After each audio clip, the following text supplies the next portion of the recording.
For the Mindful Teacher assignment, I chose my Latin American literature professor from 1994.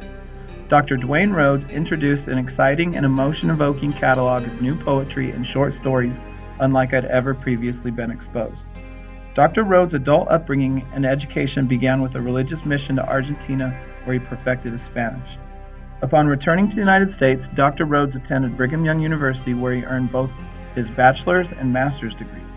After BYU, he continued his education at the University of Illinois, where he earned his PhD. As Professor Emeritus at the University of Wyoming, he was given the award for classroom teaching by the John P. Elbogen Foundation in 1986.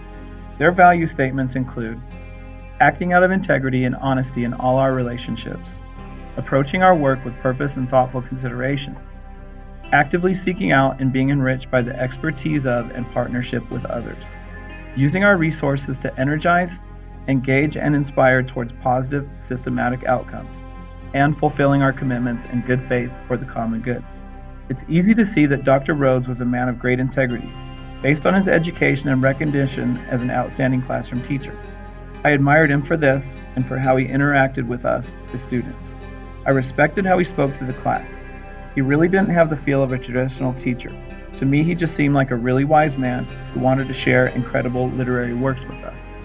He brought us into the worlds of Pablo Neruda, José Martí, Rubén Darío, Horacio Quiroga, and Julio Cortázar.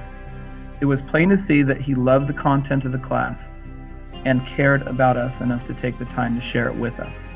He cared about me so much that during finals week, he called me at my house. I just finished 2 finals that morning and was eating a lunch sandwich and studying for his final the next day.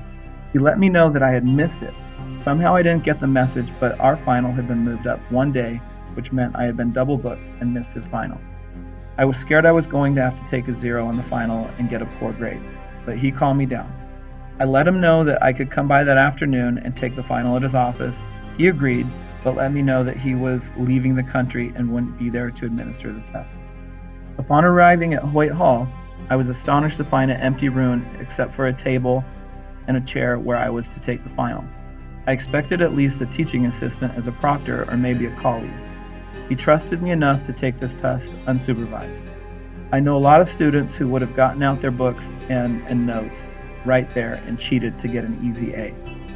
I can't say that it didn't cross my mind, but what also crossed my mind is that I couldn't disappoint him. I often relate this story to my students.